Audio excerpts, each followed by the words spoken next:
Karra milkaa'ina ga'eessota daandii guddina dargaggoota Karra milkaa'ina ga'eessota jireenya salphisaa soonatti dabala ajaja fudhachuu sooraan isaa bara hundee gadi fagoo dameen babal'atee waggansa cimaa fi ayyuudhaan dhaabbatee ijiiti jireenyaa furtuu baannee jirra nuti biyya keenyaaf dhugaan dhaabbanneerra. Ashumar kafuun daawwattoota Caaffee Miidiyaa akkam jirtu bakka jirtanitti kabajaa fi jaalalli keenya isin biraa qaqqabu jecha guyyaa har'aa kan immoo dhaabbata Chaayinaa keessatti kan argamnudha. Egaa namticha Chaayinaa kabajamoo Having Zhang Manaajara waliigala dhaabbata Chaayinaa Suujaa Haksang Environment Technology kan jedhu kan hoogganu asitti arganneeti interview gochaatiidha kan turre.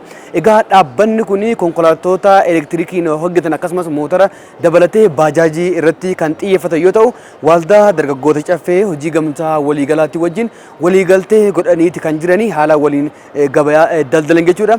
Kanuma sababeeffachuudhaan manaajara kana interview gooneeti kan jirru mee gara isaatti isin dabarse achiin booda ergaa isaa immoo fudhanneen boodatti walitti deebina. Hello, good afternoon. I'm Zhang Haibing. I'm from China. Our factory is one of the very big one to manufacture the electric tricycle. Different tricycle we have, like a short distance taxi and the cargo and the sanitation and the electric bajaji. So this green energy. So I want to bring all this green energy to here.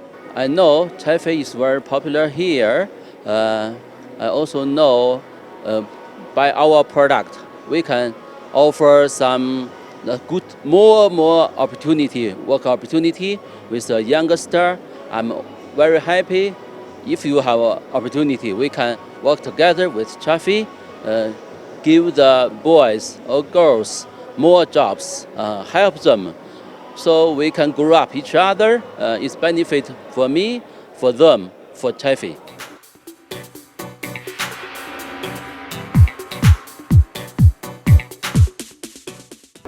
Hayyee ashama kabajamtoota fi jaalatamtoota miseensota waldaa dargaggoota Caaffee hojii gamtaa waliigalaa akkasumas immoo akkuma waliigalaatitti hordoftoonni Caaffee Miidiyaa kan taatan martuu keessaniyyuu waldaan dargaggoota Caaffee hojii gamtaa waliigalaa akkuma tanaan dura isin beeksisaa ture waliigaltee yookaan walitti hidhamiinsa gabaa waldaa dargaggoota Caaffee hojii gamtaa waliigalaatii fi akkasumas immoo dhaabbata baajaajii fi konkolaattota elektirikshaanii ta'an martuu isaaniitiyyuu warreen fidan har'akaa Caaffee wajjiniin maal waliigalu akkuma tanaan dura isiniin jenne baazaarii maashinaroota baajaajii lubbuudhaan dhuftee jirti.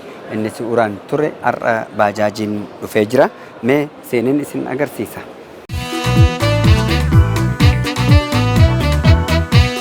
Egaa waldaan dargaggoota Caaffee hojii gamtaa waliigalaa elektirikshaanii kan ta'e konkolaataan yookaan immoo baajaajonni bifa kanaatiin dhufanii jiru.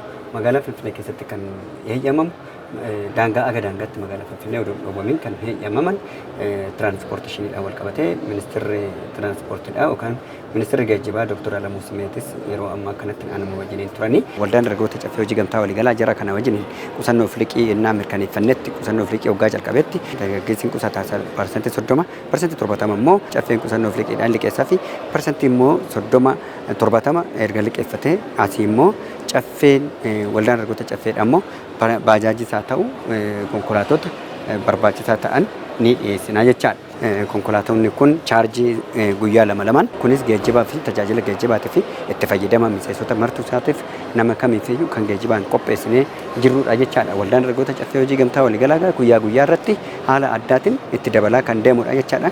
Hiyyummaan gadaadhaantu nuti olaadhaannu jabaannee ni guddanna jechaadha. Galatooma horaa bulaa liibanaa.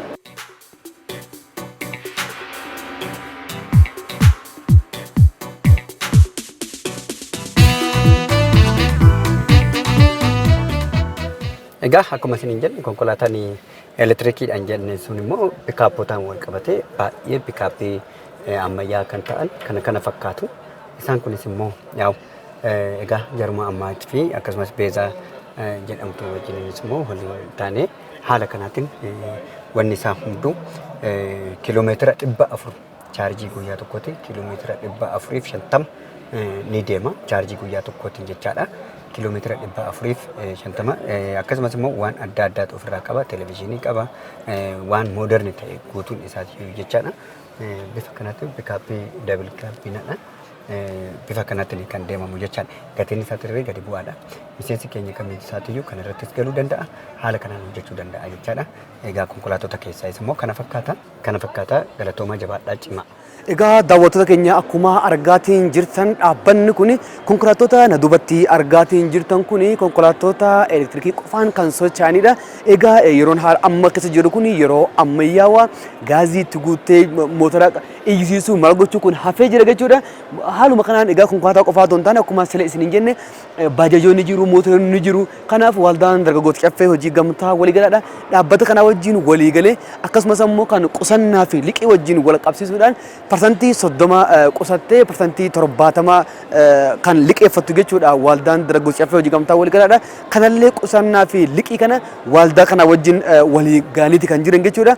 Egaa mee konkolaattonni maal fakkaatanii baajajoonni maal fakkaatanii kan waliin daawwannee waliin deemnu ta'a daawwattoota keenya.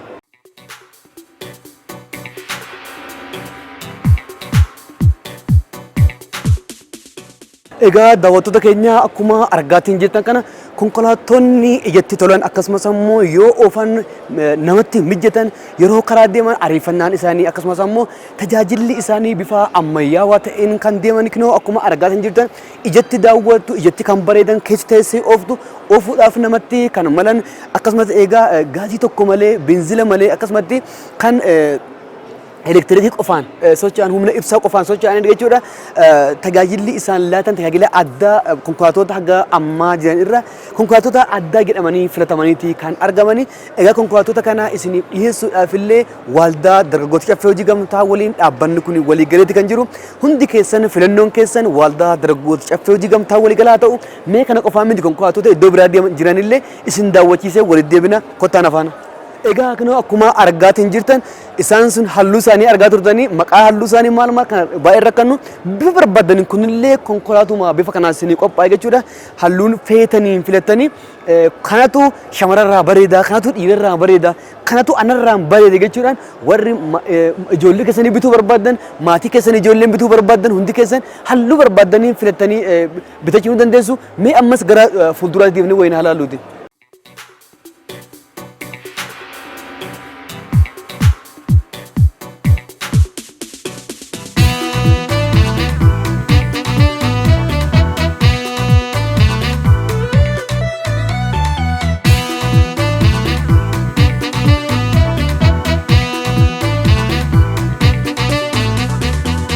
Egaa daawwattoota keenya akkuma argaatiin jirtan konkolaataan hedduu kan namatti tolu qabannaan harka akka barbaaddetti qabattee yoo naannessitu kan qabannaan malee sitti tolu haalli keessa isaa kana kan fakkaatu.